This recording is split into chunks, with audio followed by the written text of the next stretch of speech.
If any of you guys make content, you know the pain I'm going through right now. I went through the process of recording, editing, got to the very end and realized that I completely messed up a huge important piece of information.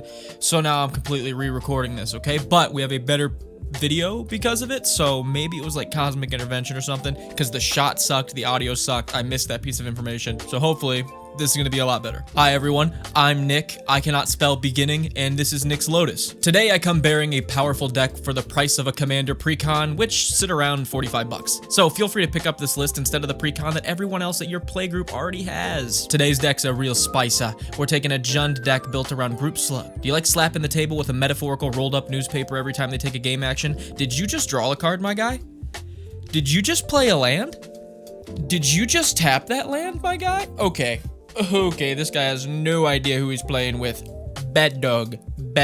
So who's in charge of this deck? Our commander is Yurlok of Scorch Thrash. For 1, a black, a red, and a green, we get a 4/4 vigilance that has 2 things going on for it. The first thing, his passive. Whenever mana empties from a mana pool, that player loses that much life. Normally in Magic, unspent mana just disappears at the end of a phase with no consequence. Yurlok changes that. Now every drop of wasted mana is a ping in the metaphorical bucket. The second thing he's got going on for him, his activated ability. Tap a colorless and tap Yurlok to have each player add a black, a green, and a red to their mana pool. You activate this when your opponents are least likely to spend their mana, like the end of their turn, middle of combat, wherever, and Yurlok's passive does the rest. 3 mana wasted, 3 life gone. Pair that with some ways to force mana into our opponent's mana pool and some just classic group slug pieces, and you've got a deck that's going to keep up with bracket 2s easily and easily keep up with bracket 3s as well. It's pushing 4. We got an infinite combo in there, but I'm not gonna go that far. So let me give you the rundown on this entire list, and then at the end of the video we'll cap it off with some upgrades that you can pick up if you really are liking and vibing with this Precon. So make sure to like, subscribe. Let's get into it. The name of the game is simple. Activate Yurlok to dump 3 mana into everyone's pool at the worst possible moment for them. Then watch Yurlok's passive drain their life when that mana goes unspent. We do this over and over by running a suite of untap engines, which let us untap Yurlok to use again and again, flooding opponents' mana pools and giving us the mana to cast huge spells on our turn. We can untap Yurlok with a card like Sarinth of the Viper's Fang, being 2 and 2 green for a 3/4. Other tapped creatures you control have Death Touch. Other untapped creatures you control have Hexproof. Pay 1 and tapper. Untap another target creature or land you control. Scribe Ranger is a fantastic option in this deck, being 1 and a green, 1/1, flash, flying, protection from blue, return a forest you control to its owner's hand, untap target creature. Play this ability only once each turn. Or maybe you're more of an equipment guy. How about Sword of the Prunes, being a 4-drop, equipped for 3 equipment. As long as equipped creature is tapped, other creatures get +2/+0 that are tapped. As long as it's untapped, other untapped creatures get +0/+2. You can also pay 3 to tap or untap equipped creature, which, paired with our commander, yeah, that's going to be part of that whole infinite combo thing we talked about. Marvin Murderous Mimic, while not being an untapper per se, if there is an untapper in play, he will also gain that untap ability, but he also just gets the ability of Yurlok, so he's just a second Yurlok, so this is where I put him. Seeker of Skybreak, though, is a classic 1 and a green 2/1, tap it, untap a creature. Love that. Also, Sting the Glinting Dagger, kind of busted in this deck. 2 for an equipment that equips for 2. Equipped creature gets +1/+1, has haste. At the beginning of each combat, untap equipped creature. Oh, so we can just use Yurlok during everyone's turns. Okay, sure. And finally, Umbral Mantle, being a 3-drop equipment that equips for 0. Equipped creature has 3, untap this creature. It gets +2/+2 until end of turn, which again, you could also use for that infinite combo I was talking about. Now I'm gonna get something out of the way. I made an original version of this video and deck where I ran mana doubling effects like Zerta Ancient and Overabundance to force players to be flooded, but then I thought about that, and that was super stupid. With those effects in play, people aren't gonna just forget Yurlok exists. They're just going to cast everything they've ever wanted to cast because all their mana is doubled now, and then just keep the rest of their mana open to use during other people's turns. The mana double cards are total bait for this deck. Using the commander and untapping him repeatedly is not only more reliable, it's plenty of mana pool output, I promise. Much like a solid green puzzle with only 1 piece in place, you kinda get the idea of what the picture is here. Players and their mana are leaving the honeymoon phase. Time to start getting passive aggressive with your lands. Time for little tiffs with your land base. Would you love me if I was a worm looking lands? Also, I didn't know where to put Belby Corrupted Observer, so here's Belby Corrupted Observer. She gives people mana for the amount of opponents that lost life during their turn. This will just accidentally pop off for a bunch of mana during opponents' turns, and then if they don't use that mana, Yurlok shoots them for a bunch of damage. Great card. Another great thing to put into this deck is cards that just punish players for having lands in the first place or using them. You're gonna do one of the most basic things in Magic. You son of a bitch, you're gonna play lands and use lands? Oh, Oh, so cards like Sunspire Links are going to be really, really good. For 2 and 2 red, you get a 5/4. Players can't gain life. Damage can't be prevented. When it enters, it deals damage to each player equal to the number of non-basic lands that player controls. Yeah, sure. What about Mana Barbs? Every time someone taps a land, it deals 1 to them. It's exactly what we need. Or Power Surge, 2 red for at the end of every player's turn, they're going to take 1 for each land that's untapped. So yeah, damned if you do, damned if you don't. If you tap that land to try to get around the Power Surge, it's just going to empty, and Yurlok's going to do damage to you. But if you keep your lands untapped to not take damage from Yurlok, this is going to get you. But with that, that covers our mana punishment suite. But let's move on to the classic group slug stuff, because at the end of the day, this is a group slug list, so just running other cards that are going to punish opponents from taking game actions, yeah, it's going to be good on top of the salt that's already in the metaphorical wound. As far as group slug is concerned, we run Kervek the Merciless, being a 7-drop 5/4 that turns every spell our opponents cast into damage equal to that CMC. Sure. Harsh Mentor turns activated abilities that aren't mana abilities into a 2 damage ping. Scytheclaw Raptor is absolutely insane for an uncommon. Deal 4 damage whenever anyone plays something during an opponent's turn. Yeah, if you want to play at instant speed or flash speed, Scytheclaw's got something to say to you. This card's busted for an uncommon. Not even for an uncommon, just for a card.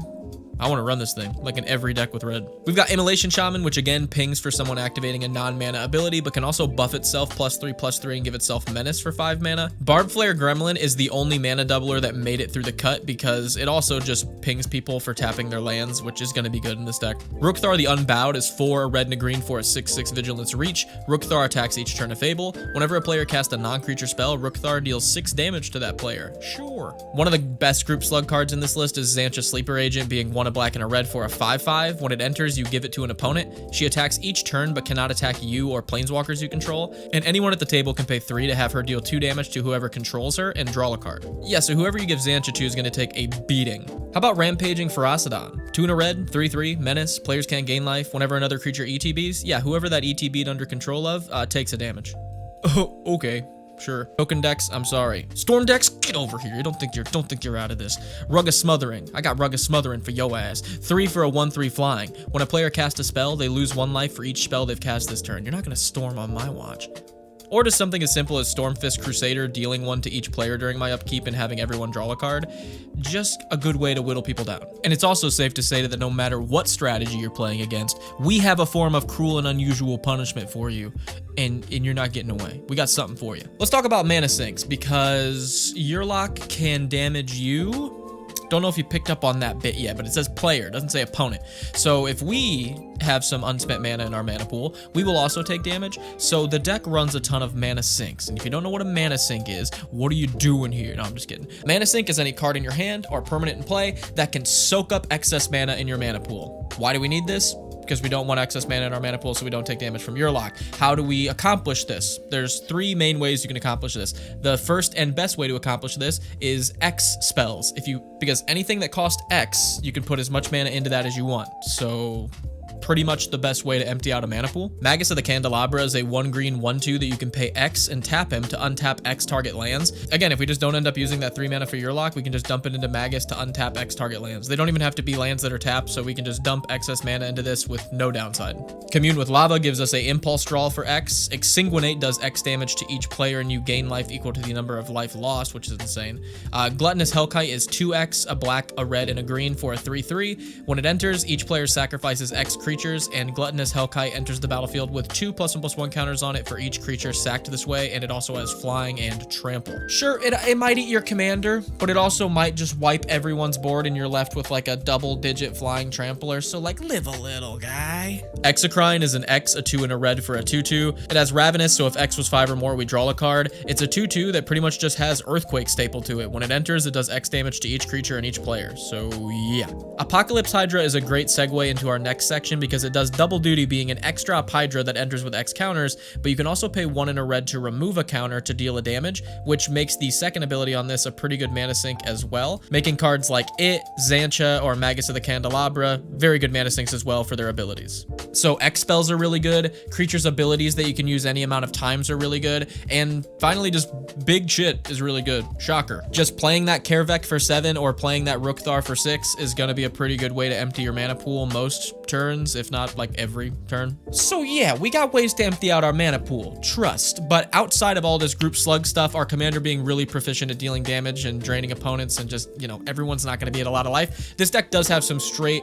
up bangers to just bring home the game flat out. So let's take a look at some of the win conditions here. We already talked about Exsanguinate draining everyone X and us gaining life, but Jaya's Immolating Inferno is pretty much the same thing, being an X and 2 red to deal X damage to 3 targets. Wait a second, 3 targets? That's all my opponents. Or you can just do the infinite combo in this deck, which requires you having Yurlok in play, a card like Umbral Mantle equipped to Yurlok, and Leyline of Abundance in play, which makes it so whenever you tap a creature for mana, it adds an additional green. How this works is you tap 1 to tap Yurlok to add 3. Leyline makes it so Yurlok produces an additional green, so you floated 4 mana now. You use 3 of that mana to untap Yurlok using Umbral Mantle. You have 1 mana floating, you use that 1 mana to tap Yurlok, and rinse and repeat. All the while, each opponent is getting 3 mana per Yurlok trigger. Do this as much as you want to stack infinite mana in everyone's mana pool, and GG. Actually a super busted deck. And the price of it, let me make sure I get the price right here, came in at $45.85, which seems pretty nuts for how strong this deck ended up being. I've got some seriously strong upgrades for this deck. So if you end up playtesting this deck, really liking it, picking it up, and you want to upgrade it and take it to that next level, I've got a handful of cards that I highly suggest you take a look at, maybe pick some of your favorites out of these and upgrade the hell out of this deck with them. All right, let's get it. Magerite Stone coming in at $9. This thing is straight up gas in this deck. 1 colorless and a tap to untap target creature. Yeah, it's literally just another way to get a Yurlok trigger. It's very, very good. It's cheaply costed, $9. I would severely consider picking one of these up. If you want to be a total scumbag, you could run Thornbite Staff. Absolutely insane. It untaps Yurlok every time a creature dies. Sure, it gives it like an archer ping. Who cares? Every time a creature dies, you untap Yurlok. Think about that. Think about how many times you've sat at an aristocrat table and you could be like, tap Yurlok, everyone votes 3. The person's like, okay, I'm gonna sack a creature to Viscera Seer. That untaps Yurlok. I'm gonna go ahead and use them again. Anyone else want to do anything? No? Okay, everyone loses 6. Move to combat. Ooh, how many creatures died? 2 creatures died. I'm gonna tap Yurlok in response. Creature dies, untap, tap Yurlok in response. Everyone lose 6. Absolutely disgusting in this deck. $20 also, so kind of understand not picking that one up. Formidable Speaker for $11. This Elf Druid lets you untap a permanent, which of course is going to target Yurlok. When it enters, you can also ditch a card to tutor up a creature. Like, ugh, okay, very good. Or you can just pick up a Zozu the Punisher for $3. Whenever anybody plays a land, that person takes 2 damage. That's gonna be a pretty good source of group slug. How about Citadel of Pain? Probably one of the best cards in this deck. At the end of each player's end step, Citadel deals damage equal to the number of untapped lands they control. So if you tap them to use for Yurlok and you don't end up using those lands, you get burned by Yurlok. But if the lands are untapped at the end of your turn, you just get pinged by the Citadel. Damned if you do, damned if you don't. Might be the best card in this deck, honestly. Helix Pinnacle is another great one. 1 green mana, Shroud, nobody can touch it, and it wins you the game when you stack 100 counters on it, and it's also a mana sink, so you just sink all your mana into it to give it counters, and then once it hits 100, you win the game? Sure. For $4, I would definitely consider it.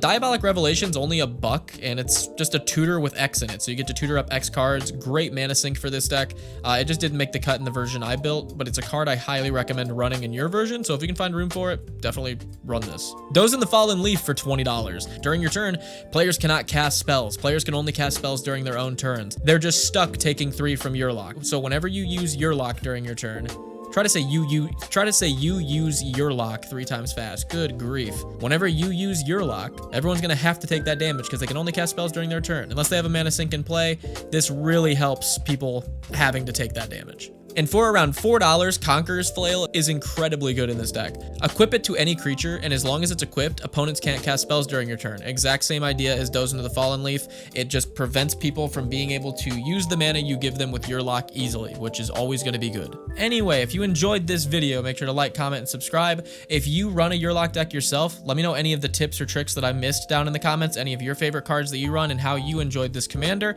If you want to show some additional support, you can head out to nixlotus.com, use our Scryfall search optimization tool, check out the community submitted decks, or head over to the merch page to pick up a Taneb the Harvester sweatshirt. And if you want to show some additional support, you can become a member here on YouTube or over on Patreon for as low as $1 a month, where you can submit your decks for me to review on Friday nights. So a little bit of incentive there. Big shout out to all the names you can see on screen, and consider clicking the video on screen because YouTube thinks you might like it.